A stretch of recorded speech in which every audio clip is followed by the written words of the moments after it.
ABP news पर एक बार फिर से आप सभी दर्शकों का बहुत बहुत स्वागत है। आपके साथ मैं हूं चित्रा त्रिपाठी। बड़ी कवरेज लगातार आप देख रहे हैं क्योंकि लोकसभा में वक्फ बिल पर चर्चा अब अपने अंतिम चरण में पहुंच गई है। विपक्ष वक्त वक्त पर यह कहता रहता है कि मोदी सरकार नीतीश कुमार और चंद्रबाबू नायडू की बैसाखी पर टिकी हुई है, लेकिन आज ये बात विपक्ष को समझ आ गई होगी कि ये बैसाखी इतनी मजबूत है कि इसका जोड़ ना तो किसी के बहकाने से टूटेगा और ना ही सियासी आग लगाने से इस रिश्ते पर कोई आंच आएगी। जेडीयू हो या फिर टीडीपी, एनडीए में शामिल सभी पार्टियों ने न सिर्फ वक्फ संशोधन बिल को जरूरी बताया बल्कि विपक्ष पर गलत नैरेटिव सेट करने के आरोप भी लगा दिए। ये शब्द इस्तेमाल करने का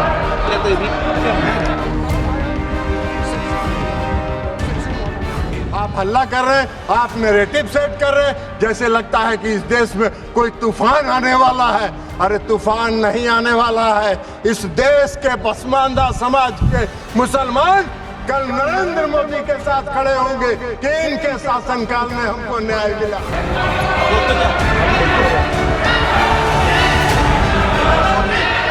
We support the Waqf Amendment Bill 2025.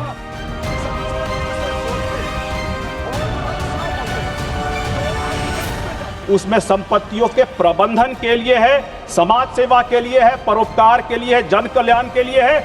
और मैं इस सम्मानीय सदन में विनम्रतापूर्वक इस विधायक के समर्थन में अपनी पार्टी लोक जनशक्ति पार्टी रामविलास की तरफ से समर्थन करके इस सदन में व्यक्त करता हूं। सदन से आग्रह करता हूं कि सभी सदस्य दलगत राजनीति से ऊपर उठकर इस संशोधन बिल का समर्थन करें। मैं कहता हूं यहाँ पर बिल से जरूर समस्या बढ़ेगी, लेकिन किसकी बढ़ेगी? जिन्होंने यहाँ पर लूट मचाया और भ्रष्टाचार।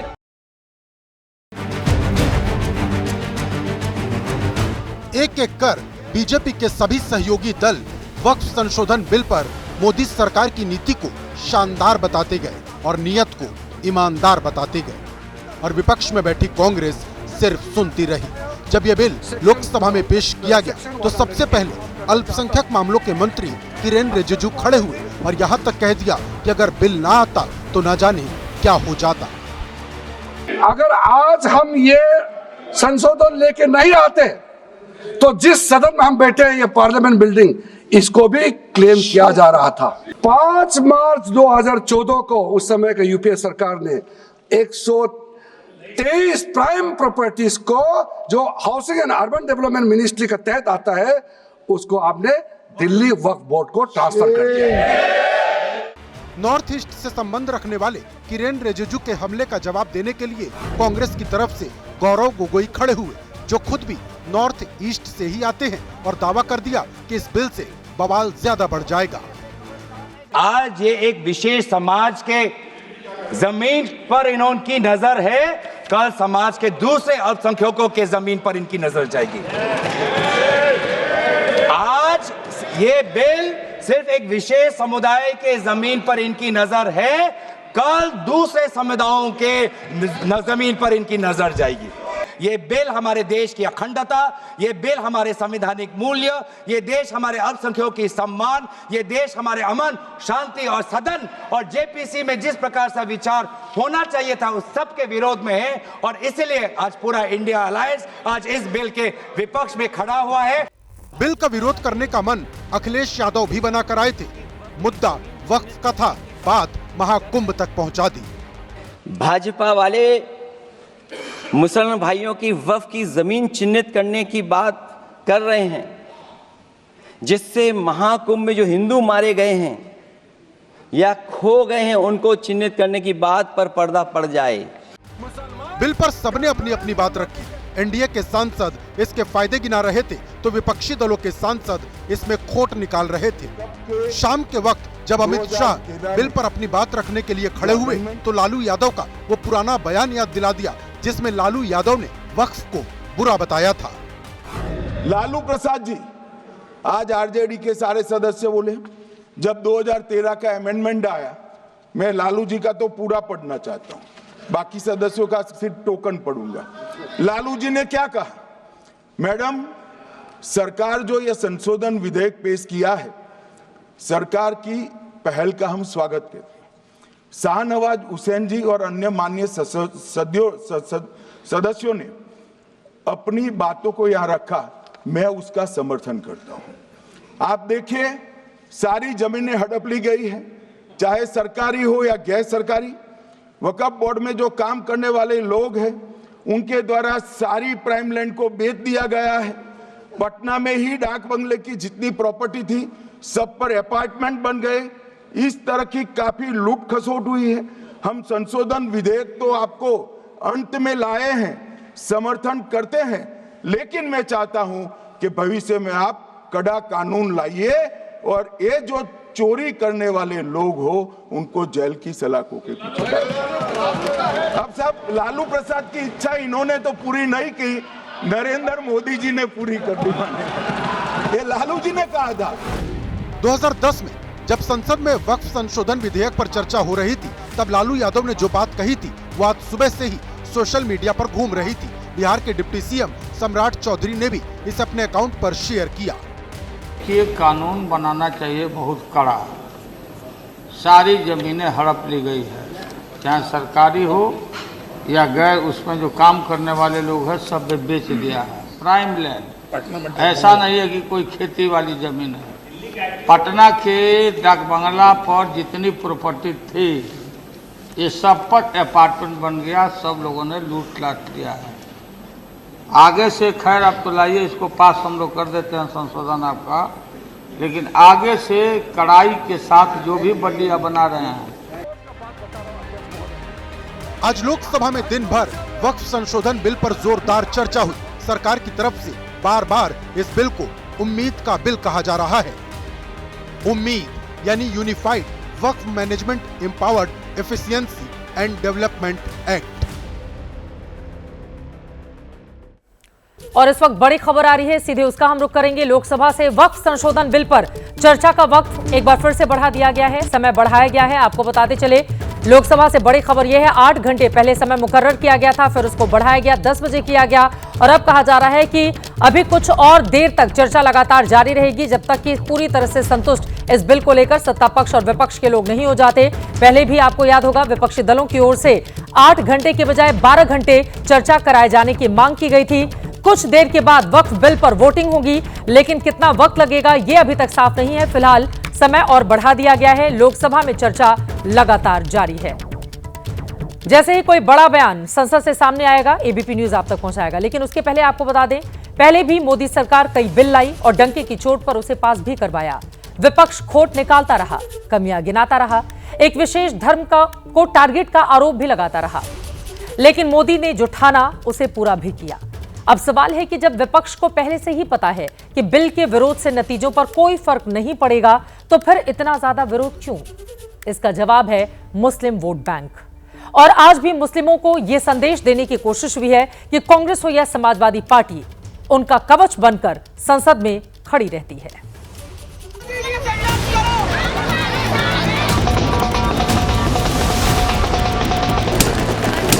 भारतीय जनता पार्टी अपनी नाकामी छिपाने के लिए बार बार इसी तरह के बिल लाती है। ये मुसलमान के ऊपर सबसे बड़ा हमला है। इन जमीनों को लेके जो यह एक तरह से साजिश रची जा रही है। लोकसभा में वक्फ पर बिल आया तो विरोध की आवाज और भड़क गई। मेजॉरिटी में जो चाहो कर लो आप, लेकिन ऐसा है ना कि हमारा दिल दुखेगा। जो नकली मुसलमान है वो वक्फ अमेंडमेंट के साथ है और ये रहती दुनिया तक ये जमीन अल्लाह के नाम पर है, इसको ये चेंज नहीं की सकती। भारत सरकार जो बैठी है वो मुसलमानों को तंग कर रही है, बर्बाद कर रही है, तो क्या करें हम लोग? छोड़ दें मुल्क को, यहाँ से सबको जहर दे दो, मार दो सबको, ये करेंगे क्या आप लोग? मामला मुस्लिम समाज से जुड़ा है, ऐसे में वोट बैंक की गोलबंदी में भी कोई कसर नहीं छोड़ी गई। ये कांग्रेस के सांसद इमरान प्रताप गढ़ी हैं।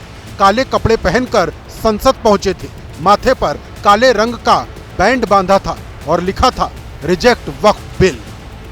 सर, क्या मैसेज है आपका जो आप माथे पर पट्टी पहन के आए हैं? अब मुझे लगता है देश के हर शांतिप्रिय व्यक्ति को अपने माथे पर यही लिखवा करके चलना पड़ेगा, तभी सरकार मानेगी, तभी सरकार लोकतंत्र में प्रतिरोध की भाषा को समझेगी। इमरान प्रताप गढ़ी ने शांति प्रिय लोगों से माथे पर विरोध की पट्टी लगाने की अपील की, तो all India Muslim personal law board ने भी ऐलान कर दिया कि अब जो होगा वो सड़क पर ही होगा। All India Muslim personal law board ने देश के सभी लोगों से अपील की है कि वो सड़क पर उतरकर लोकतांत्रिक तरीके से इसका विरोध करें और ये विरोध तब तक किया जाए जब तक इसे वापस नहीं ले लिया जाता। यानी ये तो साफ कर दिया गया है कि इस मुद्दे पर बवाल आगे भी होगा और उस बवाल में सियासत का घी डालने की भी पूरी तैयारी है। जिन लोगों के लिए ये बिल लाया जा रहा है उनकी बातों को तवज्जो न देना, अहमियत न देना, इससे बड़ी नाइंसाफ़ी क्या हो सकती है। डॉक्टर राम मनोहर लोहिया ने कभी अपनी किताब हिंदू बनाम हिंदू में कहा था कि ये कई हजार सालों से ये झगड़ा चल रहा है, लड़ाई है कट्टरवादियों के बीच में, उदारवादियों के बीच में, वो भी आपको सब दिखाई दे रहा है सामने। संसदीय इतिहास का वो करिश्मा है मोदी जी के नेतृत्व में, जिसमें निडरता पूर्वक वोट बैंक की चिंता किए बगैर आज मुस्लिम बंधुओं को, जो खासतौर से गरीब मुस्लिम हैं, उनको उनका अधिकार दे रहे हैं। सबके अपने अपने तर्क हैं और सबके हिस्से की अपनी अपनी बात। जो जिस पार्टी का है उसी पार्टी की विचारधारा के साथ बोल रहा है। वक्फ के मुद्दे पर धर्म पीछे है और राजनीति आगे। आंदोलन जो चलता आ रहा है, all India Muslim personal law board ने भी इसको आंदोलन की शुरुआत की, MIM भी शुरुआत कर रही है और MIM दिल्ली के अंदर इन आंदोलनों को पूरी तरीके से लीड करने के लिए तैयार है। ये जो कुछ लोग इसका जो विरोध कर रहे हैं वो केवल और केवल इसलिए कर रहे हैं कि क्योंकि वक्फ की संपत्तियों पे कुछ खास लोग काबिज है और ये वक्फ अमेंडमेंट एक्ट आ जाएगा तो ये खास लोगों का जो कब्जा है वो कब्जा मुक्त होके आम गरीब मुसलमानों को उसका वेलफेयर मिलेगा। इस बिल को लेकर सबसे ज्यादा नजरें नीतीश कुमार की पार्टी JDU पर थी कि संसद के अंदर पार्टी का क्या रुख होगा, लेकिन JDU ने न सिर्फ मोदी सरकार की नीतियों की तारीफ की बल्कि इस बिल का विरोध करने वालों पर भी पलटवार कर दिया। वहीं चिराग पासवान ने भी आरोपों पर करारा जवाब दिया। सरकार कह रही है कि आम मुसलमान के हित में है, तो क्या मुसलमान ने इसकी मांग उठाई है? आपके हित में अगर कोई काम कर रहे हो, आप ही को नहीं पता और आप ही उसका विरोध कर रहे हैं। भ्रम फैलाया जा रहा है कि ये मुसलमान विरोधी है, असंवैधानिक है। सोचिए भारत की संसद में ये लोग कह रहे हैं कि कोई असंवैधानिक चीज आ सकती है। चाहते ही नहीं कि गरीब मुसलमान, जिसमें पसमंदा हो, अंसारी हो या महिला मुसलमान हो, जो लोग आगे आना चाहते हैं उनको ये लोग आगे आने से रोकते हैं। बिहार में इसी साल के आखिरी में विधानसभा चुनाव हैं। मुस्लिम समाज के वोट पर JDU और चिराग पासवान भी दावा ठोकते हैं। अब ऐसे में इतना तो तय है कि विधानसभा चुनाव में वक्फ के नाम की गूंज खूब सुनाई देगी। एक कम्युनिटी के बारे में इस तरह का स्टेटमेंट देना, उसको टारगेट करना, ये कहीं से भी जायज नहीं है। मुसलमानों के हित में है, गरीबों के हित में है। ये बिल संवैधानिक है। जो लोग कर रहे हैं मुस्लिम विरोधी। ऐसा नहीं है कि बिहार में सिर्फ RJD कांग्रेसी बिल का विरोध कर रही। JDU के कुछ मुस्लिम नेता भी खुलकर पार्टी के फैसले के विरोध में हैं। उधर महाराष्ट्र में भी वक्फ पर सत्ता पक्ष और विपक्ष के बीच तनातनी है। बाला साहब ठाकरे का नाम लेकर शिंदे की शिवसेना उद्धव ठाकरे को जमीर की याद दिला रही है। तो रोज रोज एक एजेंडा बना देना, संडे को प्रेस कॉन्फ्रेंस कर ये कहना कि हम लाएंगे, हम चाहते हैं समर्थन मिले, तो दिखाता है कि ये किसी इंपॉर्टेंट चीज से ध्यान भटकाने का काम कर। तो बहुत सारी मुद्दे हैं, देश के मुद्दे हैं जिससे ध्यान भटकाने के लिए हर हफ्ते ये एजेंडा लेकर आते हैं, पर एजेंडा अनुसार काम नहीं होता है। हमारी भूमिका, हम बाला साहब के विचार, आनंद जी के सबके विचार को आगे बढ़ा रहे हैं। हम कभी भी सत्ता के लिए या स्वार्थ के लिए, हम कभी भी विचारों से, आइडियोलॉजी से कभी भी तड़जोड़ नहीं करेंगे, कॉम्प्रोमाइज नहीं करेंगे। ये हमारी भूमिका पहले से रही है। वक्त पर सियासत राजधानी में भी हो रही, जहां बीजेपी ने हाल ही में सरकार बनाई है। आम आदमी पार्टी के विधायक अमानतुल्लाह खान ने इसे गुंडागर्दी बताया है। देखिए, ये तो तानाशाह लोगों की हुकूमत है, ये अपनी मर्जी से सब कुछ करेंगे। जितनी भी वक्फ की प्रॉपर्टीज़ हैं जो रिकॉर्ड में नहीं है, उनको सबको ये कब्ज़ा करना चाहते हैं। 123 प्रॉपर्टी का उन्होंने, अमित शाह जी ने जिक्र किया और कहा कि 123 प्रॉपर्टी प्राइम लोकेशन पर हैं। तो उनकी मंशा क्या है उन्हें बताना चाहिए।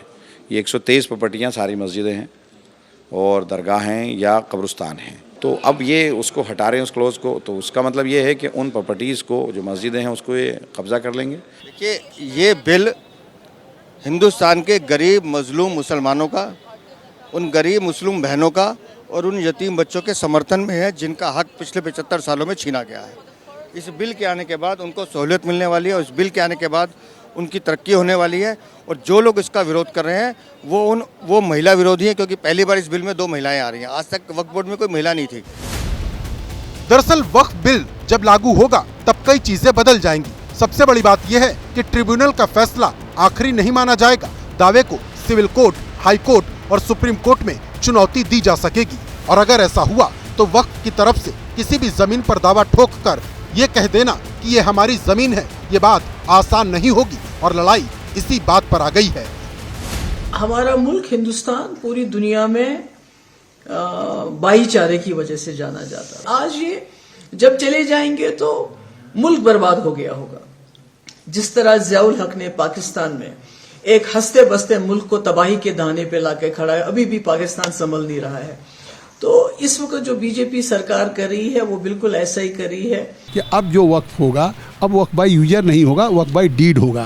तो आज इसको सुधार किया है, ये ऐतिहासिक बिल होगा। आज इस वक्फ का अब फायदा गरीब, पसमानदा, मुस्लिम खवातीन या बच्चों को, आर्फन को मिलेगा। सियासत अपनी जगह, लेकिन बिल में ये बात भी है कि दान की जमीन को आगे भी वक्फ की ही संपत्ति माना जाएगा। साथ ही वक्फ की पूरी संपत्ति पोर्टल पर दर्ज की जाएगी। इसके अलावा अगर सरकारी संपत्ति पर वक्फ की तरफ से दावा किया जाता है तो इसकी जांच की जाएगी। बड़ी बात यह है कि इस्तेमाल के आधार पर किसी भी जमीन पर वक्फ का दावा स्वीकार नहीं होगा। लेकिन विरोधी कह रहे कि सरकार सिर्फ एक वर्ग को टारगेट कर रही है। हम इस काले कानून का, इस बिल का पुरजोर से विरोध करते हैं, इसकी मजम्मत करते हैं, क्योंकि ये बिल्कुल असंवैधानिक है। सरकार की नीयत में खोट है। सरकार इससे वक्फ को बर्बाद करना चाहती है। सरकार वक्फ बचाना नहीं चाहती। सरकार की नीयत है कि हमारी मस्जिद, हमारे कब्रिस्तान, हमारी दरगाहें, उनके ऊपर अपना कब्जा कर ले। ये देश हित में जो बिल ला रहे हैं, ये करोड़ों मुसलमानों ही नहीं बल्कि पूरा देश समर्थन करेगा। और जो लोग विरोध कर रहे हैं वो राजनीतिक कारण से विरोध कर रहे हैं। और सदियों तक लोग याद रखेंगे कि नरेंद्र मोदी जी की सरकार में एक ऐसा बिल लाया है जिसने गरीब जनता का, विशेष करके मुसलमानों में, जो दुनिया में सबसे ज्यादा गरीब मुसलमानों का संख्या हिंदुस्तान में है, उसका चिंता सबको होना चाहिए। और ये चिंता नरेंद्र मोदी जी ने किया है, हमारा सरकार ने किया है। सरकार कुछ भी कहे, लेकिन मुस्लिम संगठनों को सरकार की बात पर बिल्कुल भरोसा नहीं। तर्क दिया जा रहा कि इस बिल के पास होने से वक्फ कानून कमजोर हो जाएगा और वक्फ की संपत्तियों को हड़पना आसान हो जाएगा। मुस्लिम संगठनों को सबसे ज्यादा आपत्ति वक्फ बाय यूजर की समाप्ति वाले प्रावधान से है। इसके अलावा गुस्सा इस बात पर भी है कि बोर्ड में गैर मुस्लिमों को क्यों शामिल किया जा रहा है। हर धर्म में सुधार की जरूरत है, चाहे वो इस्लाम हो, चाहे वो हिंदुइज्म हो, हिंदू धर्म हो या कोई और धर्म हो, क्रिश्चियनिटी हो। तो सुधार तो अच्छी बात है, लेकिन इसके पीछे मकसद क्या है? और मकसद हम देख रहे हैं 2014 के बाद कि एक रिलीजियस कम्युनिटी को टारगेट किया जा रहा है। जो वक्फ की जमीनें वक्फ के नाम से जमा की और कांग्रेस के नेताओं ने बाद में उन जमीनों को धीरे धीरे अपने नाम करवा लिया, ऐसी चीजें वो न कर पाए, ऐसे प्रावधान इसमें किए गए हैं। ये बिल किसी भी धर्म के खिलाफ नहीं है, किसी भी आस्था के खिलाफ नहीं है, किसी भी आस्था को ठेस पहुंचाने वाला नहीं है। जो गलतियां हुई थी उन गलतियों को सुधारने वाला और जो लूटना चाहते थे ऐसे लुटेरों को पाबंदी लाने वाला इस प्रकार का ये बिल है। एक तरफ समर्थन का जोश है तो दूसरी तरफ विरोध की हुंकार। जैसे ही ये बिल लोकसभा में पेश हुआ, तमिलनाडु के मुख्यमंत्री एम.के. स्टालिन ने पीएम मोदी को चिट्ठी लिख दी और इसे वापस लेने की अपील कर दी। इस चिट्ठी से सरकार पर क्या फर्क पड़ेगा ये तो हर कोई जानता है, लेकिन इस चिट्ठी का वोटर पर ज्यादा से ज्यादा फर्क पड़े, स्टालिन की सियासी चाल यही इशारा कर रही है। सरकार की ओर से बार बार ये कहा जा रहा है कि ये मुद्दा धार्मिक बिल्कुल भी नहीं है, लेकिन हकीकत का एक हिस्सा ये भी है कि इस मुद्दे पर धर्म युद्ध चल रहा है। आपको याद होगा पिछले दिनों साधु संतों ने वक्फ बोर्ड की तरह ही सनातन बोर्ड की मांग उठा दी थी।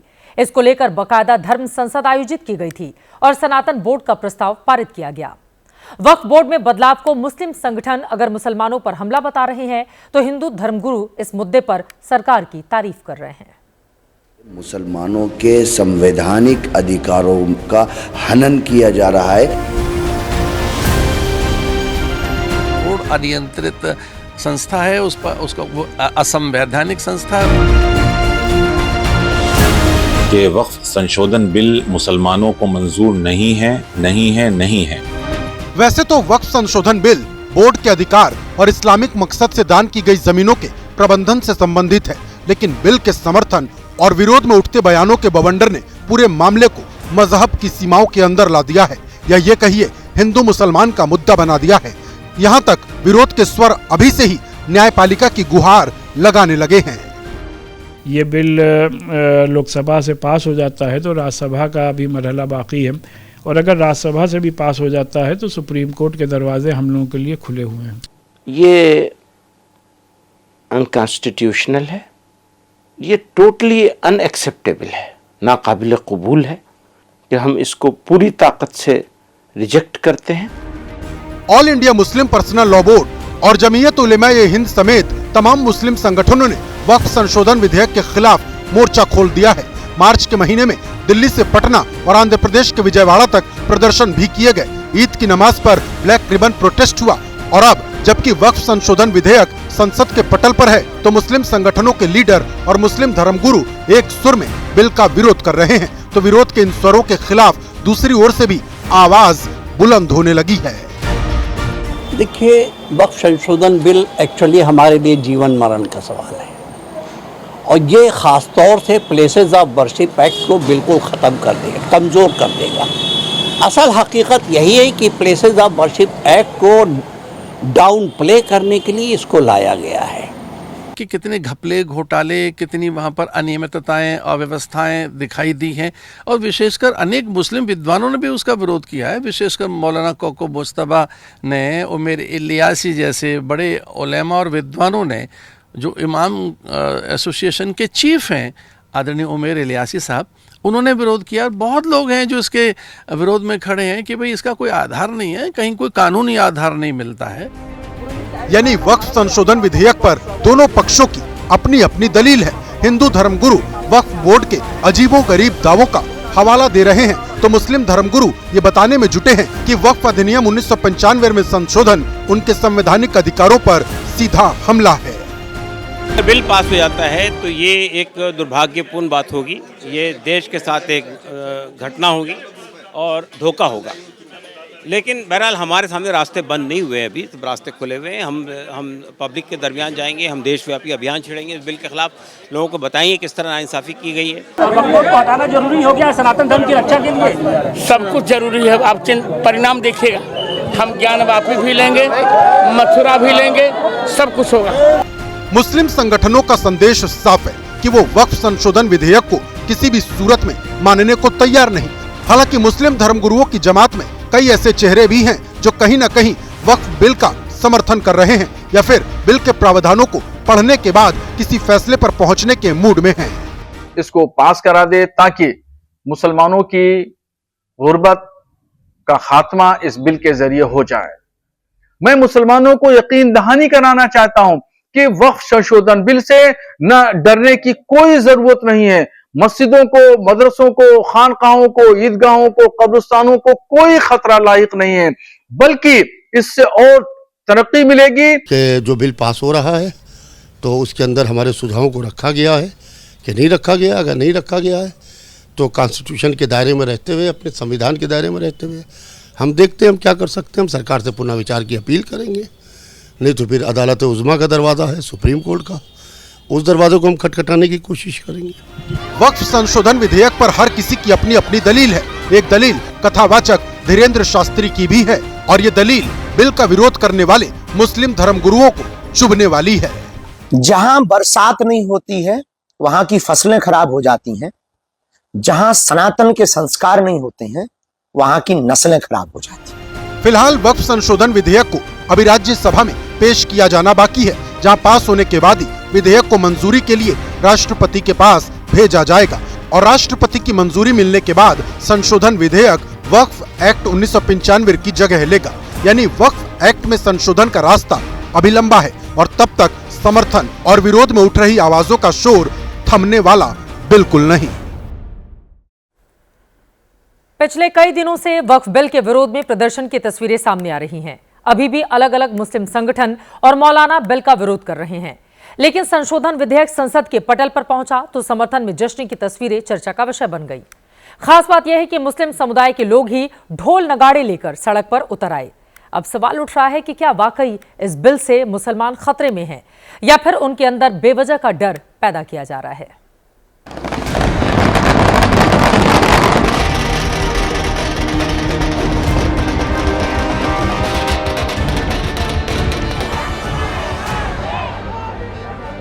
अगर आज हम ये संशोधन लेके नहीं आते तो जिस सदन में हम बैठे हैं, ये पार्लियामेंट बिल्डिंग, इसको भी क्लेम किया जा रहा था।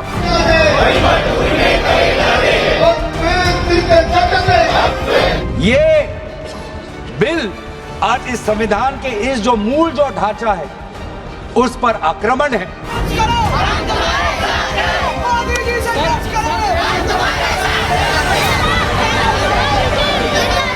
ये बिल गरीबों के हित नहीं होगा। पार्लियामेंट को लॉ मेकर्स को मैसेज पहुंचे कि यहाँ पे आवाम नाराज है, मुस्लिम समाज नाराज है। सरकार को हस्तक्षेप नहीं करना चाहिए। अचानक से ये बिल आ गया है, हम लोग जो है घबरा गए हैं।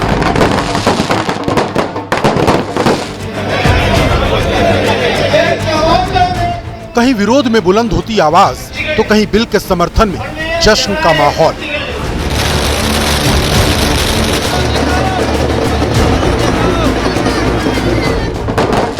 सियासत से इतर इन दो तस्वीरों से साफ है कि वक्फ बिल पर जनता की राय एक सी नहीं है।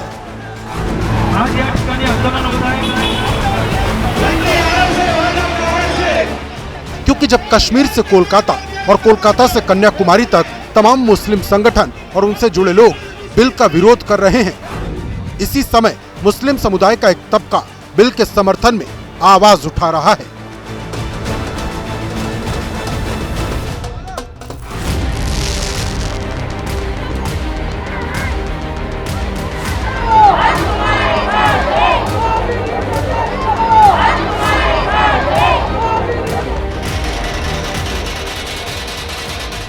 तस्वीरें देखिए, वक्फ बिल के समर्थन में प्रधानमंत्री नरेंद्र मोदी को धन्यवाद देते हुए बैनर लहराए जा रहे हैं।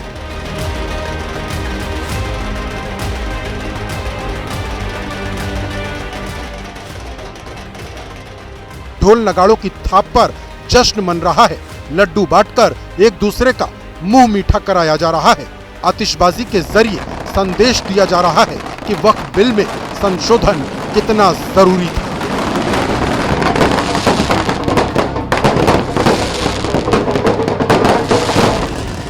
मध्य प्रदेश की राजधानी भोपाल से आई ये तस्वीरें इस बात की तस्दीक कर रही हैं कि भले ही all India Muslim personal law board समेत तमाम मुस्लिम संगठन वक्फ संशोधन विधेयक का विरोध कर रहे हों, लेकिन मुस्लिम समुदाय का एक तबका इन संगठनों के साथ बिल्कुल नहीं है।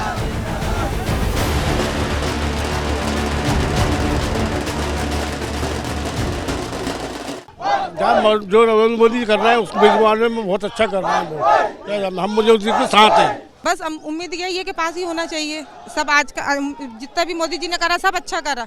उनने 3 तलाक का बहुत अच्छा करा रोक के, और आगे जो करेंगे वो बहुत अच्छा करेंगे, हमें उम्मीद है उनसे। बस जो भी हो अच्छा हो। नरेंद्र मोदी जी हमारे भाई हैं, अपनी बहनों के लिए फायदा ही चाहेंगे। हालांकि भोपाल में बिल के समर्थन में मुस्लिम समुदाय के जश्न की तस्वीरें बिल का विरोध कर रहे all India Muslim personal law board को नश्तर की तरह चुभ रही हैं। चंद लोग भोपाल के एक छोटे से इलाके में अगर जश्न मना दिया तो ये वो लोग हैं जो स्पॉन्सर्ड हैं, स्पॉन्सर्ड लोग हैं, और ऐसा हमेशा होता रहा। इन्हें शायद अल्लाह के कानून से ज़्यादा भारतीय जनता पार्टी के कानून पर भरोसा है, तो वो उनको मुबारक हो। All India Muslim personal law board का तर्क अपनी जगह है, लेकिन बिल के समर्थन में जश्न की तस्वीरें सिर्फ भोपाल से ही नहीं आई। देश की राजधानी में भी मुस्लिम कमेटी की ओर से हजरत निजामुद्दीन में एक धन्यवाद कार्यक्रम का आयोजन किया गया। इस दौरान ढोल नगाड़ों के साथ बिल का समर्थन किया गया।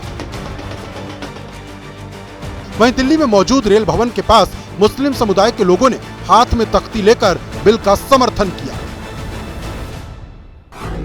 वक्फ बोर्ड की संपत्ति को बेचना और ऐश करना, ये वक्फ बोर्ड के आकाओं का काम है। हम मोदी जी के समर्थन में इस बिल का समर्थन करते हैं। ये सच्चाई है कि जिस दिन मुसलमानों को सच समझ में आ गया, वक्फ बिल का समर्थन में हम लोग खड़े हैं। जिस दिन इसकी सच्चाई समझ में आ गई, पूरा मुस्लिम समाज वक्फ के समर्थन में खड़ा होगा। इधर अलीगढ़ में भी मुस्लिम समाज के लोगों ने ढोल नगाड़े बजाकर वक्फ संशोधन बिल का समर्थन किया।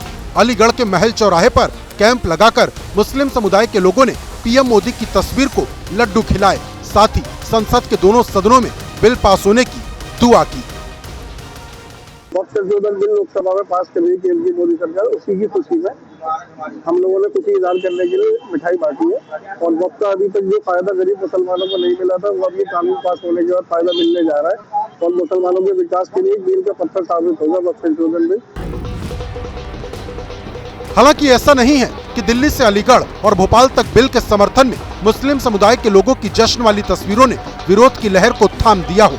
एबीपी न्यूज की टीम ने वक्फ बिल पर संगम नगरी प्रयागराज में मुस्लिम समुदाय के लोगों से राय जानी, तो जो तस्वीर उभरी वो विरोध का अलग ही नैरेटिव पेश करती है। सरकार को हस्तक्षेप नहीं करना चाहिए, क्योंकि वक्फ की प्रॉपर्टी हमारे जो पूर्वज हैं उन्होंने मस्जिद है, मदरसा, इबादत गाहों के लिए अलर्ट किया है, तो उसका फायदा सब मुसलमान वर्ग को मिलता है। ठीक है, जो है कैंसिल हो जाए, पास ना हो। देखिए, कोई चीज दान दी हुई है तो उसमें सरकार का क्या हस्तक्षेप है? तो दान दिया हुआ है ना, कुछ जैसे चल रहा है चलने दीजिए, उसको पहले से भी चल रहा है उसी तरह रहने दीजिए। हस्तक्षेप करने की क्या जरूरत है? सरकार को इस पे सोचना चाहिए कि हम मुसलमानों के साथ क्या कर रहे हैं।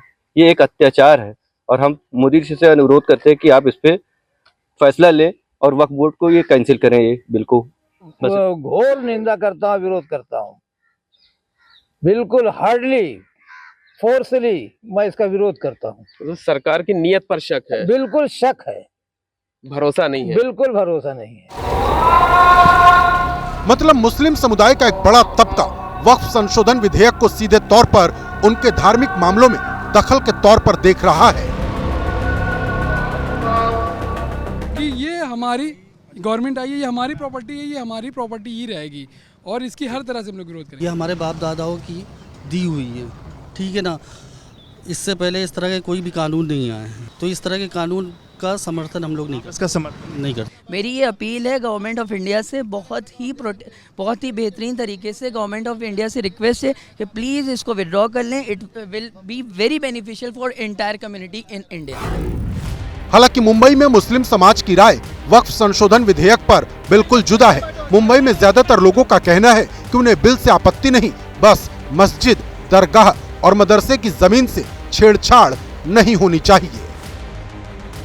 हमारे नरेंद्र मोदी जी की गारंटी पे सबको भरोसा है। मोदी जी कह चुके हैं कोई भी धार्मिक स्थल, चाहे मस्जिद हो, मदरसा हो, दरगाह हो, जो अधिकृत है उसको कोई भी नुकसान नहीं पहुंचेगा। यानी बिल के समर्थन और विरोध में उठ रही आवाजों के पीछे सारा खेल नैरेटिव का है, या ये कहिए सियासी मंच से पक्ष और विपक्ष में जिस तरह का माहौल बनाया गया उसका असर जमीन पर भी दिख रहा है। इधर वक्फ बिल को लेकर पूरे देश में सुरक्षा बल हाई अलर्ट पर हैं। मुस्लिम बहुल क्षेत्रों पर खास नजर रखी जा रही है। किसी भी स्थिति से निपटने के लिए भारी संख्या में पुलिस फोर्स की तैनाती की गई है। ड्रोन के जरिए निगरानी की जा रही है। दिल्ली से मुंबई और यूपी के तमाम जिलों में पुलिस ने फ्लैग मार्च कर लोगों से शांति की अपील की है। फ्लैग मार्च, ड्रोन से नजर और चप्पे चप्पे पर पुलिस की मुस्तैदी। वक्फ संशोधन विधेयक को लेकर विरोध प्रदर्शन को देखते हुए दिल्ली से मुंबई, लखनऊ, संभल समेत देश के तमाम संवेदनशील इलाकों में पुलिस और पैरामिलिट्री फोर्सेस हाई अलर्ट पर रही। दिल्ली में मुस्लिम बहुल जामिया नगर और शाहीन बाग इलाके में दिल्ली पुलिस के साथ ही पैरामिलिट्री फोर्स को भी तैनात किया गया। शांति व्यवस्था बनाए रखने के लिए पुलिस और पैरामिलिट्री फोर्स ने ज्वाइंट मार्च किया। वहीं देश की आर्थिक नगरी मुंबई में ड्रोन के जरिए संवेदनशील इलाकों पर नजर रखी गई। हाई राइज सोसाइटी और घनी आबादी वाले इलाकों में ड्रोन लगातार उड़ते नजर आए। ड्रोन के जरिए मुंबई पुलिस की निगाह सबसे ज्यादा घर की छतों पर रही, ताकि अराजक तत्वों को छतों पर पत्थर जमा करने से रोका जा सके और अगर किसी ने पत्थर जमा किए हैं तो उस पर पहले ही कार्रवाई कर दी जाए। इधर वक्फ संशोधन विधेयक के खिलाफ मुस्लिम संगठन के प्रदर्शन को देखते हुए यूपी के तमाम शहरों में सुरक्षा व्यवस्था टाइट कर दी गई। पिछले कुछ वक्त से लगातार चर्चा में रहे संभल के एएसपी के नेतृत्व में पुलिस ने फ्लैग मार्च किया। फ्लैग मार्च में पीएसी के जवानों को भी शामिल किया गया। वहीं रामनगरी अयोध्या में सुरक्षा व्यवस्था बढ़ा दी गई। अयोध्या में राम मंदिर के 5 किलोमीटर के दायरे में ड्रोन के जरिए हर एक गतिविधि पर नजर रखी जा रही है। यूपी की राजधानी लखनऊ की भी कमोबेश यही तस्वीर है। घनी आबादी वाले पुराने लखनऊ के मुस्लिम बहुल इलाकों में सिक्योरिटी बढ़ा दी गई है। लखनऊ में बड़ा इमामबाड़ा, घंटाघर, छोटा इमामबाड़ा क्षेत्र और दूसरे संवेदनशील इलाकों में पुलिस हर एक गतिविधि पर नजर रख रही है। वहीं फ्लैग मार्च के जरिए शांति व्यवस्था बनाए रखने की अपील की जा रही। लखनऊ में पुलिस के साथ एसएसबी और आरआरएफ के जवानों को भी तैनात किया गया है। कहीं कोई अप्रिय स्थिति न हो, यहाँ पे प्रमुख जो धर्म से संबंधित लोग हैं उनसे संवाद भी कायम किया गया है। लगातार संवाद किया जा रहा है। ये सारा एक्टिविटी वो सतर्कता के दृष्टिगत। अब वाराणसी की तस्वीर देखिए। पुलिस के जवान मार्च कर रहे हैं। गलियों में सायरन की आवाज सुनाई दे रही है। वाराणसी के बजरडीहा, रेवड़ी तालाब, भेलूपुर और दूसरे मुस्लिम बहुल इलाकों में सुरक्षा व्यवस्था बढ़ाई गई है। वहीं भीड़ भाड़ वाले इलाकों में भी निगरानी की जा रही। हमने बजरडिया से लेके खोजवा से लेके भेलूपुर रेवड़ी तालाब तक जो हमने फ्लैग मार्च निकाला है, जो कि हम लोग निरंतर निकालते भी रहते हैं। और मेरी आम जनमानस से अपील है कि जो है शांति व्यवस्था कायम है और जो है किसी भी तरह की अफवाहों पर विश्वास न करें। एहतियातन यूपी के हर एक शहर में पुलिस अलर्ट पर है। कानपुर में संवेदनशील इलाकों में पुलिस लगातार फ्लैग मार्च कर रही है। निगरानी के लिए ड्रोन कैमरे का भी इस्तेमाल हो रहा। फिरोजाबाद, श्रावस्ती, मुरादाबाद और हापुड़ में भी पुलिस ने फ्लैग मार्च किया।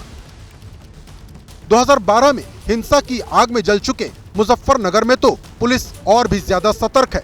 जमीन पर पुलिस के जवान गश्त कर रहे हैं तो आसमान से ड्रोन से निगरानी की जा रही। वहीं फ्लैग मार्च में मुस्लिम धर्मगुरुओं को शामिल कर लोगों से शांति व्यवस्था बनाए रखने की अपील की जा रही है। एक तरफ आज देश की सबसे बड़ी पंचायत में मुसलमानों पर सबसे बड़ी बहस चल रही है। सत्ता पक्ष और विपक्ष के बीच खुद को मुसलमानों का सबसे बड़ा हितैषी बताने की होड़ लगी हुई है। सदन के भीतर करीब 6 घंटे की बहस पूरी होने के बाद गृहमंत्री अमित शाह सामने आए और वक्फ संशोधन बिल के पक्ष में खुलकर अपनी बात रखी। उन्होंने विपक्ष पर तीखा हमला बोलते हुए वक्फ का मतलब भी समझाया और साथ ही ये भी साफ कर दिया कि इस बिल से वक्फ के भ्रष्टाचार पर लगाम लगेगी। लोकसभा में वक्फ पर जोरदार बहस जारी थी। वार पलटवार का दौर चल ही रहा था कि इस बीच शाम होते होते अमित शाह भी चर्चा में शामिल हो गए और विपक्ष पर उन्होंने तीखे हमले करना शुरू कर दिए। ये वक्फ एक अरबी शब्द है। जिस अर्थ में वक्फ शब्द का प्रयोग किया जाता है, इसका मतलब है अल्लाह के नाम पर संपत्ति का दान, पवित्र धार्मिक उद्देश्यों के लिए संपत्ति का दान। एक प्रकार से इसकी आज की भाषा में व्याख्या करें तो वक्फ एक प्रकार का चैरिटेबल एंडोनमेंट है। इसमें दान देता है, वो शब्द का बड़ा महत्व है। दान उस चीज का ही कर्ज किया जा सकता है जो हमारा है। सरकारी संपत्ति का दान मैं नहीं कर सकता मान्यवर। ये जो भ्रम खड़ा किया जाता है कि ये एक मुस्लिम भाइयों के धार्मिक क्रियाकलापों के अंदर, उनके दान की हुई संपत्ति के अंदर दखल करने का है, ये बहुत बड़ी भ्रांति फैलाकर माइनॉरिटी को डराकर अपनी वोट बैंक खड़ी करने के लिए किया जा रहा है। देश भर के मुसलमान भाइयों बहनों को कहना चाहता हूं, आपके वक्फ में एक भी नॉन मुस्लिम नहीं आएगा। ये एक्ट में ऐसा कोई प्रावधान नहीं। ये पैसा जो चोरी होता है ना, उसको पकड़ने का काम वक्फ बोर्ड वक्फ परिषद करे। अमित शाह ने कांग्रेस को घेरते हुए 2013 के जरिए कांग्रेस पर निशाना साधा। वक़्फ़ का 2013 का अमेंडमेंट न किया होता तो ये बिल लाने की शायद जरूरत न पड़ती। सब कुछ अच्छा चलता था।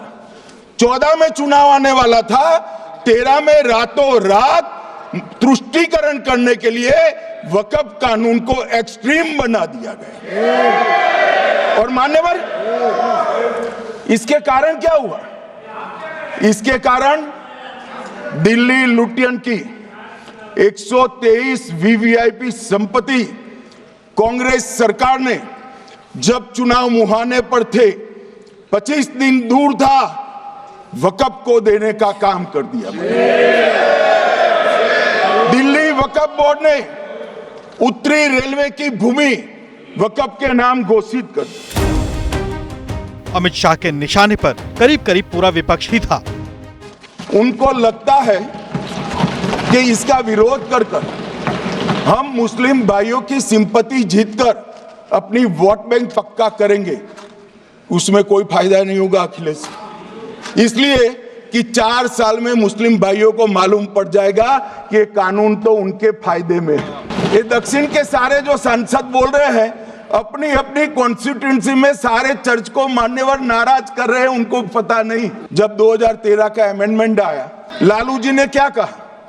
मैडम, सरकार जो ये संशोधन विधेयक पेश किया है, सरकार की पहल का हम स्वागत करते। आप देखिए, सारी जमीनें हड़प ली गई है, चाहे सरकारी हो या गैर सरकारी। वक़्फ़ बोर्ड में जो काम करने वाले लोग हैं, उनके द्वारा सारी प्राइम लैंड को बेच दिया गया है। पटना में ही डाक बंगले की जितनी प्रॉपर्टी थी, सब पर अपार्टमेंट बन गए। इस तरह की काफी लूट खसोट हुई है। लेकिन मैं चाहता हूं कि भविष्य में आप कड़ा कानून लाइए और ये जो चोरी करने वाले लोग हो, उनको जेल की सलाखों के पीछे। अब सब लालू प्रसाद की इच्छा इन्होंने तो पूरी नहीं की, नरेंद्र मोदी जी ने पूरी कर दी। इस दौरान विपक्ष की टोका-टोकी पर अमित शाह ने कहा कि कानून भारत सरकार का है, इसे मानना ही होगा। एक सदस्य ने कह दिया, माइनॉरिटी इस कानून को स्वीकार नहीं करेगी। क्या धमकाना चाहते हो भाई? संसद का कानून है, सबको स्वीकार करना पड़ेगा। स्वीकार नहीं करेंगे मतलब क्या है? कैसे बोल सकते हैं कोई? हम कानून को स्वीकार नहीं करेंगे। एक कानून भारत सरकार का है, हर एक पर बंधन करता होगा और इसको स्वीकार करना पड़ेगा। लोकसभा में चल रही बहस में एक और दिलचस्प तस्वीर देखने को मिली, जब उद्धव सेना वर्सेस शिवसेना में तीखी बहस छिड़ गई। दरअसल उद्धव गुट के सांसद अरविंद सावंत ने सरकार को घेरना शुरू किया और वक्फ बिल पर हो रही बहस के दौरान देवस्थान बोर्ड की हजारों एकड़ जमीन बेचे जाने के मुद्दे पर सवाल उठाने शुरू कर दिए। जबकि शिंदे गुट के सांसद श्रीकांत शिंदे ने उद्धव गुट के शिवसेना सांसद को चैलेंज देते हुए पलटवार किया। उन्होंने विपक्ष पर आरोप लगाया कि विपक्ष अपने पाप छिपाने के लिए इस बिल का विरोध कर रहा है। न भूलना, ये देश की आजादी के लिए जिन्होंने कुछ भी नहीं किया ना, उस उनका भाग्य है कि आज सरकार चला रहे। अगर हमारे मंदिर में कभी आपने सोचा भी कि किसी गैर हिंदू को उस मंदिर के बोर्ड पे लाने की कोशिश भी करोगे, तो याद रखना हम उसे विरोध करेंगे। कितने लोग कश्मीर में हिंदू आ गए, बताओ तो सही। कश्मीर में जमीन कौन खरीद रहा है वो भी तो बताओ, पता चलेगा कश्मीर की जमीन कौन खरीद रहा है। दूसरी बात, हमारे हिंदुस्तान के जो हमारे देवस्थान के मंदिरों की जगह होती है, इतनी हजारों एकड़ जमीनें, वो जमीन भी बेची जा रही है। क्या आप इसी तरह का कानून हिंदुओं के देवस्थान की जमीन बेचने वालों के खिलाफ भी लाएंगे क्या? वो भी तो बताओ। मैं यहाँ पर यूबीटी वालों से पूछना चाहूंगा कि बाजू में बैठ के जिन्होंने सावरकर जी को गाली देने का काम किया, उनके ऊपर प्रश्न पूछने का हिम्मत इन पे नहीं है। ये जो विपक्ष इसका घड़ी घड़ी विरोध कर रही है, ये विरोध जो है, ये विरोध सिर्फ अपने पाप छुपाने के लिए यहाँ पर कर रहे हैं। और इस समय लोकसभा में असदुद्दीन ओवैसी बोल रहे हैं, सीधे लेकर चलते हैं। ज़मीर और ज़र्फ का सौदा हो दोस्तों, जब भी ज़मीर और ज़र्फ का सौदा हो दोस्तों, कायम रहो हुसैन के इनकार की तरह। सर, ये वक्फ तरमीमी बिल भारत के गयूर मुसलमानों के ईमान पर, इबादत पर एक हमला है। नरेंद्र मोदी की हुकूमत ने इस मुल्क की सबसे बड़ी अक़लियत के खिलाफ एक ऐलान जंग कर दिया, और ये जंग सिर्फ मेरे जिस्म पर है, बल्कि मेरी आज़ादी पर, मेरी समाजी और माशी मार्जिनलाइजेशन पर है, मेरी शहरियत पर है, मेरे मदरसे, मस्जिदों, खानखाहों को और दरगाहों को निशाना बनाया जा रहा है। और ये हुकूमत सच्चाई को नहीं बयान कर रही है कि ये तरमीमी बिल से मुसलमानों का तहफ़्फ़ुज़, तरक्की और गुर्बत का खात्मा होगा। ये सरासर झूठ है। सर, अगर आप आइन के आर्टिकल 14 को देखेंगे तो उसमें लिखा हुआ है इक्वल प्रोटेक्शन।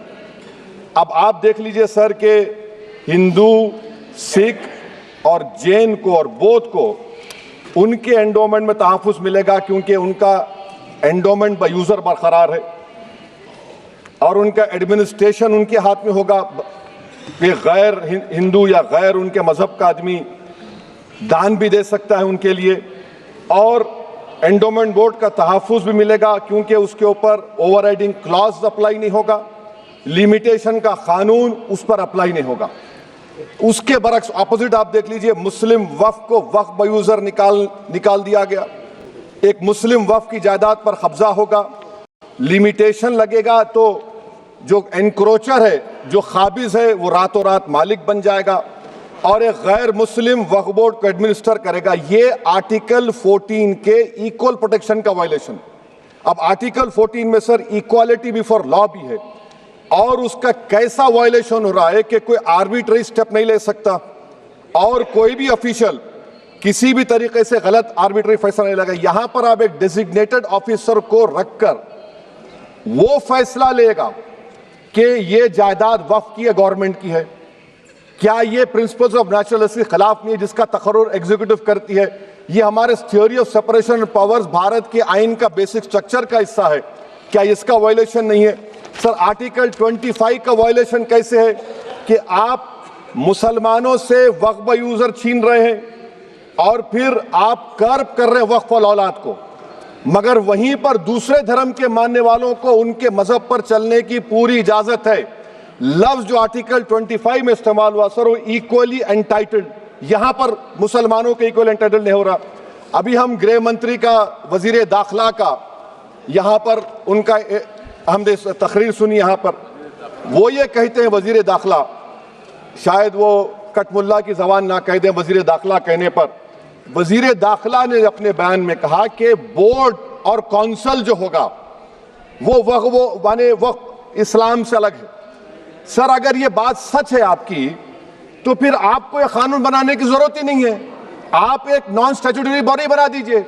ये जो कानून बन रहा है ना सर, ये आर्टिकल 26 इसका सोर्स है, और आर्टिकल 26 जब इसका सोर्स है तो आर्टिकल 26 का ABCD क्या कहता है कि रिलीजियस डिनोमिनेशन को अपने मजहब के अफेयर्स खुद चलाना, मूवेबल इमूवेबल प्रॉपर्टी को लेना और एडमिनिस्टर करना। जब हिंदू धर्म को, बौद्ध धर्म को, सिखों को यह राइट दिया गया है, तो आप कैसे मुसलमानों से छीन रहे हैं? तो ये आर्टिकल 26 का ग्रेव वायलेशन है। तो सर, अब वक्फ बाय यूजर का मामला देखिए, मिनिस्टर साहब ने कहा कि एंक्रोचमेंट हो रहा है, 17,000 एंक्रोचमेंट हुए हैं। तो यही नरेंद्र मोदी की हुकूमत ने 2014 में उस वक्त के मंत्री ने एक Waqf properties eviction of unauthorised occupants bill को इंट्रोड्यूस किया। आपने विड्रॉ कर लिया 2024 में उसको। क्यों विड्रॉ किया सर आपने? जब आप मान रहे थे कि एंक्रोचमेंट हो रहा है तो आपने बिल को विड्रॉ कर लिया। अच्छा सर, अब वक्फ बाय यूजर को आपने निकाल दिया, माने कंडीशन क्या लगाए कि अगर उसमें डिस्प्यूट होगा और गवर्नमेंट प्रॉपर्टी होगी। सर, डिस्प्यूट तो है। मिसाल के तौर पर मोहिबुल्लाह साहब जिस मस्जिद के इमाम है, पार्लियामेंट के सामने मस्जिद है सर, 123 प्रॉपर्टीज में मस्जिद है, डिस्प्यूट चल रहा है। कल कलेक्टर या डिस्ट्रिक्ट ऑफिसर बोलेगा कि भाई साहब ये गवर्नमेंट प्रॉपर्टी है, स्टिकर लगा दिया जाएगा, मस्जिद बंद, गवर्नमेंट प्रॉपर्टी हो गई, होगी ना सर? अब ये बताइए, आप जब से यहां पर पूरे बीजेपी रूलिंग पार्टी हमको ज्ञान दे रहे हैं कुछ नहीं होगा, कुछ नहीं होगा, मैं दलील के साथ बता रहा हूं आपको। ये मस्जिद दिल्ली गवर्नमेंट बोलती हमारी है, वक्फ दिल्ली वक्फ बोलता हमारी है। तो सर, वक्फ बाय यूजर, अगर मैं अपनी गवर्नमेंट के खिलाफ वक्फ बोर्ड वक्फ यूजर इस्तेमाल नहीं करेगा तो क्या है सर? अच्छा, ये अमेंडमेंट जब हो जाएगा तो मुझे कहने दीजिए सर, सिर्फ प्राचीन मंदिरों की हिफाजत होगी, मस्जिदों की नहीं होगी। अब सर आप आ जाइए, अगर डिस्प्यूट मेरा एंशिएंट मॉन्यूमेंट से वक्फ का, एक मिसाल दे रहा हूं, दिल्ली में 172 वक्फ प्रॉपर्टीज एएसआई कंट्रोल में है, मैं तो हार ही गया वो, क्योंकि मेरे पास डॉक्यूमेंट नहीं है। आप कह रहे हैं कि डॉक्यूमेंट चढ़ाओ। अगर मेरा गवर्नमेंट से डिस्प्यूट चल रहा है, मैं तो क्लेम ही नहीं कर सकता, क्योंकि आप जज बनेंगे, आप ही फैसला करेंगे, और जब तक आप फैसला नहीं करते वो वक्फ की प्रॉपर्टी नहीं होगी। वो प्रोविजन डाल दिया आपने। अच्छा, अगर मेरा डिस्प्यूट एनक्रोचर से होगा सर, तो एनक्रोचर में तो आपने तो 107 को डिलीट कर दिया। आप रातों रात खाबिज को, एनक्रोचर को मालिक बना रहे हैं। सर मैं ये पूछना चाहता हूं आपके जरिए हुकूमत से, एक मुंबई में एक बहुत बड़े दौलतमंद है, खोजा बरादरी का यतीम खाना था, उन्होंने 2004 या 5 में 22 करोड़ में खरीद लिया। वो केस सुप्रीम कोर्ट में है कि आप उनको मालिक बनाना चाहती है लिमिटेशन एक्ट अप्लाई करके, हमको बताइए, हम जानना चाह रहे हैं। और सच्चर कमेटी ने सर 2007 में कहा कि दिल्ली के 123 प्रॉपर्टीज की मार्केट वैल्यू 6000 करोड़ की। आज हम 2025 में आ गए, क्यों आप उन प्रॉपर्टीज के खिलाफ पड़े हुए? 1976 में उस वक्त के वजीर आजम इंदिरा गांधी लेटर दिखा, इसको आप दे दीजिए, मगर आप उसको मानने को तैयार नहीं है। तो सर और एक जो झूठ फैलाया जा रहा है, management, empowerment, efficient development. Sir this bill takes any management from the hands of Muslims, disempowers the Waqf in comparison to any other stakeholder, takes away the efficiency of administration and hampers development. Waqf disempowerment in the name of efficiency, inefficiency is being created.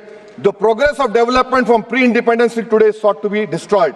Sir अभी हमारे home minister साहब ने फजल पुकाया case का जिक्र किया। Sir मैं आपसे गुजारिश करूंगा कि होम मिनिस्टर जरा अच्छे लोगों को रखकर इंफॉर्मेशन ले। फजल पुकाया का ऑबिटर क्या है? इट इज ऑबिटर, वो रेशो डेसिडेंडाई नहीं है जो आपने कहा है। अच्छा सर, शेड्यूल ट्राइब के बारे में कहा, क्या शेड्यूल ट्राइब में मुसलमान नहीं होते? शेड्यूल कास्ट में नहीं होता मुसलमान, शेड्यूल ट्राइब में मुसलमान होता। तो क्या आर्टिकल 25 मेरा चला गया, आर्टिकल 26 चला गया, आर्टिकल 14 चला गया, 15 चला गया, 29 चला गया? लक्षद्वीप का एक मुसलमान एमपी है, क्या उसको राइट नहीं है क्योंकि ट्राइबल है? क्या कह रहे हैं आप? इस ऐवान को क्यों गुमराह कर रहे हैं आप शेड्यूल ट्राइब के नाम पर?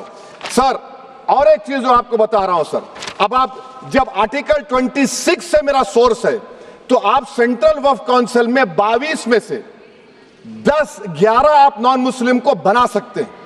रिलीजन न्यूट्रल आपने कह दिया, और आप बनाएंगे, क्यों बनाएंगे आप? स्टेट वक्फ बोर्ड में 7 नॉन मुस्लिम होंगे और 4 मुसलमान। क्यों होंगे? क्योंकि आप लॉ में 95 में डायरेक्ट मैनेजमेंट में ले सकते हैं 5 साल के लिए। आप वक्फ यूजर को आप कलेक्ट डिस्ट्रिक्ट ऑफिसर बोलेगा ये वक्फ की प्रॉपर्टी नहीं है, तो वो वक्फ बोर्ड खामोश बैठ जाएगा, कुछ एक्शन ही नहीं लेगा, क्योंकि वो आपके प्यादे हैं। अच्छा, जब आप नॉमिनेट करेंगे सर मैं मोदी गवर्नमेंट के खिलाफ नो कॉन्फिडेंस ला सकता हूं, मगर वक्फ बोर्ड का चेयरमैन जो नॉमिनेट होगा उसके खिलाफ नो कॉन्फिडेंस नहीं ला सकते, हम बिल्कुल नहीं ला सकते। क्या मजाक है बताइए आप? ये डेमोक्रेसी है। नॉमिनेट भी स्टेट गवर्नमेंट करेगी, वो अगर डिक्टेटर बन जाएगा जैसा आज भारत में हो रहा है, तो वो भी नहीं हटेगा। कम से कम यहां पर तो इलेक्शन है, वहां पर तो आप 5 साल झेलते रहो उसको। अच्छा सर, अब ये जो क्लॉज 11 और क्लॉज 9 आप 16AA से देखिए, where the qualification of the members of the board has been limited only to 3 categories contained in 14(1)(c). Intention is very clear that the majority is to be packed with non-Muslims. So who will defend my interests, sir?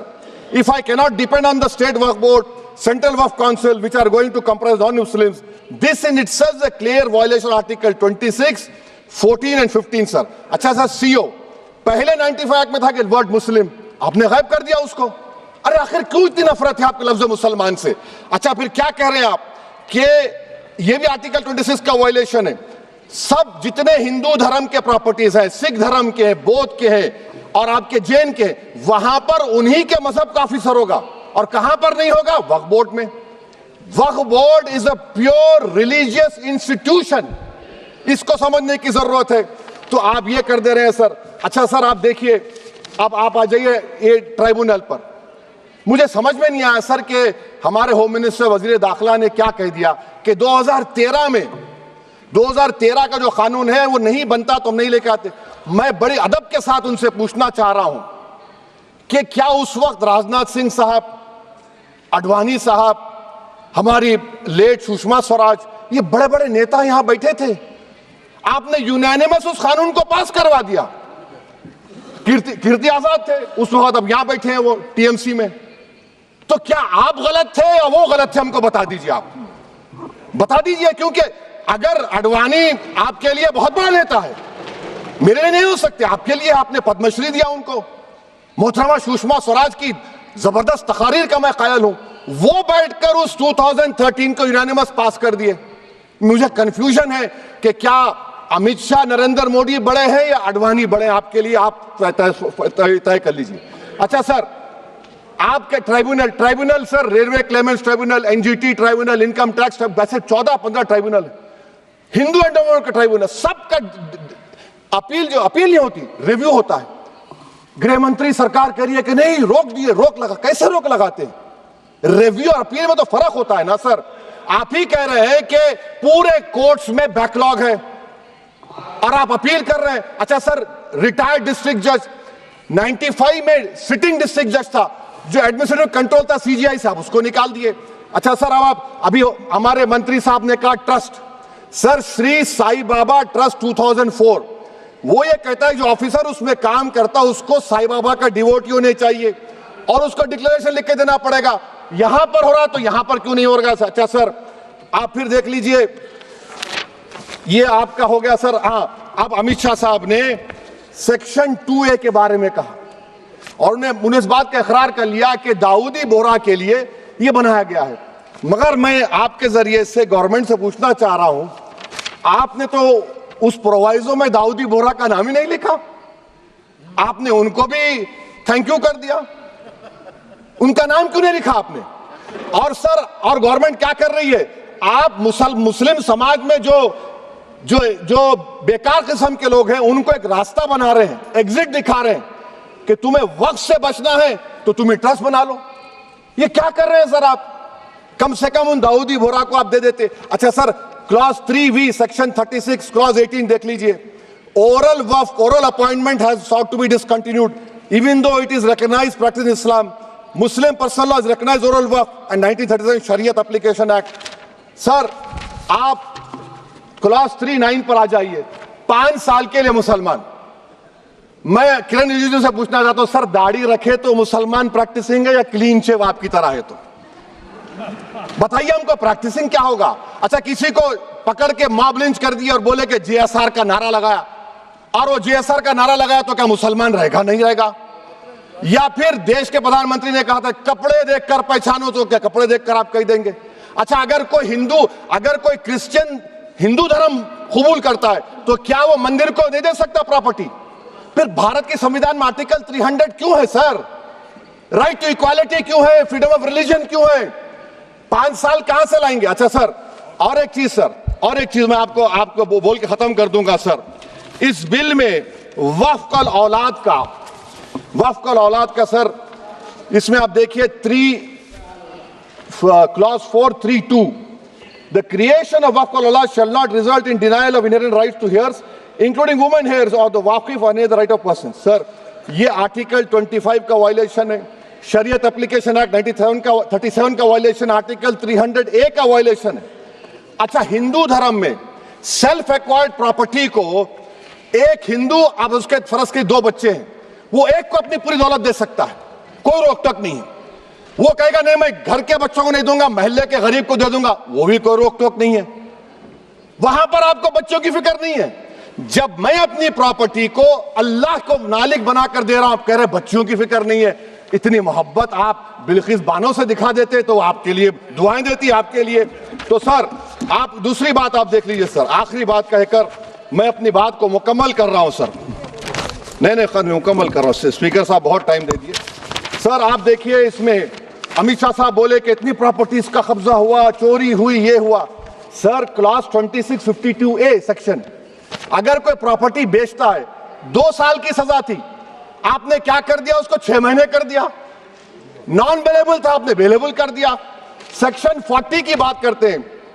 Section 40 में sir हमको जो joint working committee का जो notes दिए, उसमें ministry of minority affairs ने कहा कि 30 साल में 515 केसेस सेक्शन 40 के और सिर्फ 8 लोग कोर्ट को गए। वक्फ यूजर का कानून तेलंगाना आंध्रा में है, सेक्शन 40 का कानून तमिलनाडु 63 है, आंध्र प्रदेश में 43 है।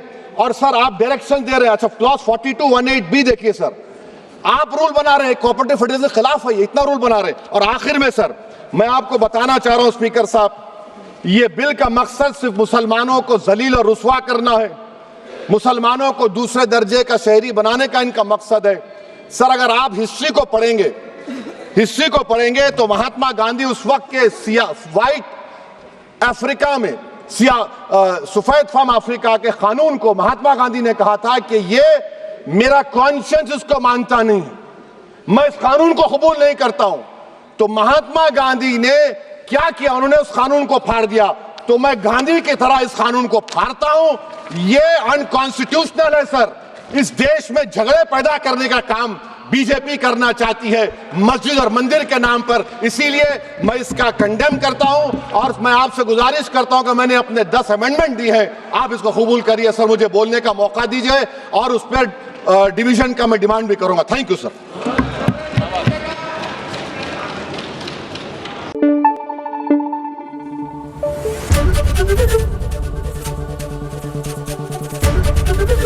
ABP न्यूज आपको रखे आगे।